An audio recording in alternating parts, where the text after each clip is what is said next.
Good evening, Dan Fitzpatrick here at StockMarketMentor.com. Okay, Home Depot. The home builders have actually been looking really constructive. Home Depot would be one of the holdings in the XHB.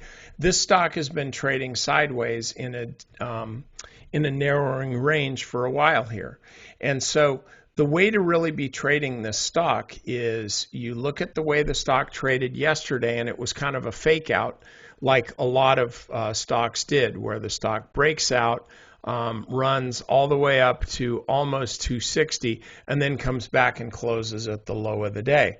Okay, that's a bad sign. You want to stay away from that stock. But then boom, today the stock traded down just a little bit more at the open, like many stocks do, and then just took off like a rocket ship and actually came very, very close to to hitting 260.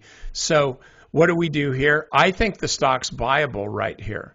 They report earnings in a month, and so the way you would trade this stock is give it room to do a complete reversal. Hopefully it won't do that, but the stock traded essentially in a 4.5% range, a little bit less than that. So if you're buying the stock at 260, you kind of have to put your stop clear down here below 250. If you even have it up here, the challenge that you're going to run into is this. The stock pulls back, stops you out, and then, by the way, all it's done is a phase 1, phase 2, you get stopped out, and then blast off phase 3 without you. So you have to give the stop a little more room to work. Okay, so look, that's all I got for you here. One other thing, Tesla.